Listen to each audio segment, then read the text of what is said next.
या व्हिडिओतील प्रत्येक ठिकाण हे फक्त भौगोलिक ठिकाण नाही, तर जीवनातील एक अंतर्गत टप्पा आहे. या प्रवासाने मला स्वतःशी भेट घडवून दिली. बाहेरून आतमध्ये, गोंधळातून शांततेकडे आणि अज्ञानातून समर्पणाकडे नेलं.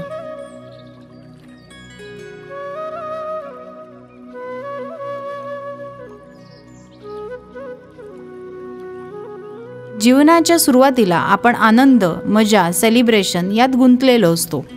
गोवा माझ्यासाठी होतं सहल, मजा, रंगबिरंगी जगाचं दर्शन. हे जीवनातील पहिलं पाऊल, जेथे अध्यात्माचा काही संबंध नसतो, पण हीच पायरी पुढच्यासाठी गरजेची असते. सूर असा आळवावा, सद्गुरूंच्या अंतरात जावा, भेद निरसन भावया, सहाय्य मग होतसे. योग सोहळा विरळा, श्वासांच्या ज्या माळा, कुठे अर्पण कराव्या, मर्मतेथ वसे. शिवमार्तंडाचे बिंब सर्वदा, तळपत असे अंतरी सदा. सद्गुरु तेची दाखविता, मायेचा खेळ संपतो. ओंकार रूपी गणेश, हरण करतो क्लेश, म्हणून म्हणती विघ्नेश, तथा अध्यात्माचा उन्मेष.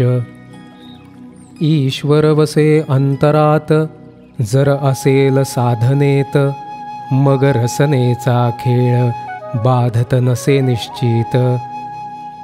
परममित्र जर आयुष्यात, जनात आणि मनात, अध्यात्माची वाट चालत, यात्रा होते सहज.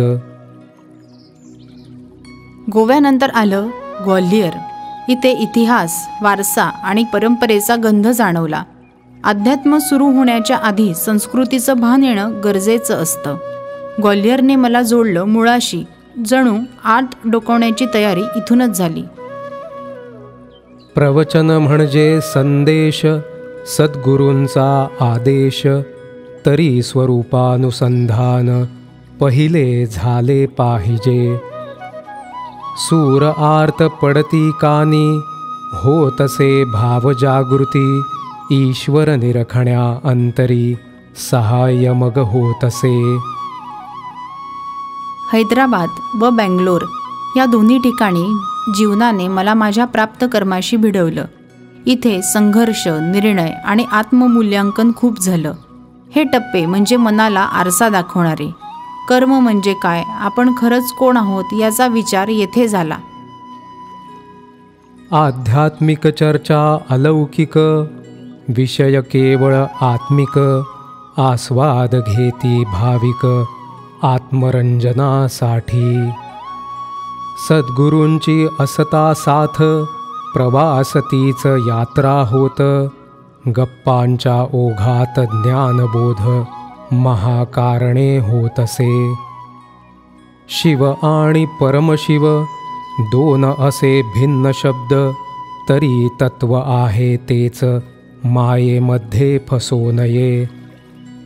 अनुग्रहाचा क्षण आला, शक्तिमंत्राने दिपून गेला, नाथ परंपरेने भक्तांना योगमार्ग दाविला. विनोदाचे हास्य भोगाचे, समाधानाचे हास्य योगाचे, आनंदाचे हास्य अस्तित्वाचे, मूळ जेथे शिवाचे.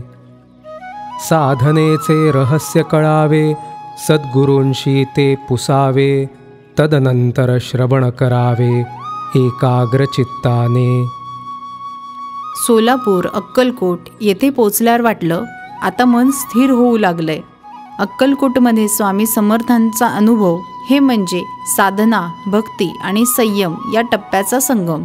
हे ठिकाण म्हणजे मनाला नवा आकार देणारी जागा. गुरुपरंपरा सोलापुरी, हीच माझी जगन्नाथपुरी, इच्छा दुसरी न उरी, योगाच्या योगाने. शिष्य एकत्र येता, योगाचा विचार करता, ध्यानोत्तेजन मिळता, यात्रा सुफळ संपूर्ण. सद्गुरू असे बालगोपाळात आणि साधकाच्या मनात जर बालभाव मनी वसे सद्गुरू पाठीशी सदैव. या प्रवासाचा शेवटचा टप्पा म्हणजे अयोध्या. येथे पोचल्यावर मन प्रचंड शांत झालं. जणू सगळ्या प्रश्नांची उत्तरं न सांगताच सापडली. हे योगाचं अंतिम रूप, पूर्ण समर्पण, निशब्द श्रद्धा आणि आत्मिक शांतता. यात्रा आहे श्रीरामाची, नित्य स्वभाव जाणण्याची, दृढ भक्तीच्या सोहळ्याची सद्गुरु कृपेने घडली. प्रभूंचे आगमन तत्पर, आशीर्वाद प्राप्त सत्वर, भक्तीचा संदेश देण्यास लक्ष्मण तथा सीतेसह. प्रवचन ते पुढे सरले, आर्तसूर मग उमटले, निरांजनीच्या प्रकाशात निरंजन भाव प्रकटे. मूळ निरांजन एक, एकाचे झाले अनेक, प्रकाश तत्वतेच प्रत्येक घटी वसे. निर्देश नाही सद्गुरुत्वाचा, तर असे सद्गुरु तत्वाचा, या देहाच्या पलीकडे असले तरी अशक्य नाही हो. सद्गुरूंच्या कृपेने अनेकते एक होते, तरी अनेकतेचे सौंदर्य नटले आहे सहज. इतरांमध्ये मिसळावे, काही काळ बसावे, किंतु मध्यवर्ती श्वेततत्व सदा पहावे अंतरात. स्त्रीतत्व हेच श्रीतत्व, निर्मितीचे आहे तेच सत्व, भक्ती असो अथवा ममत्व, माऊली पण सदा असे. श्रीरामाचे झाले पूजन, तृप्त झाले भक्तजन, हे अध्यात्म ते संगीत, हा भेदन उरे. उरे केवळ ईश्वर, बाकी सर्व नश्वर, सांगावया हे आपणास सद्गुरु तेची परात्पर. ऐसी संतांची महिमा, बोलिजे तितुकी उणी उपमा, जयाचे निमुख्य परमात्मा प्रगट होये. हरि ओम.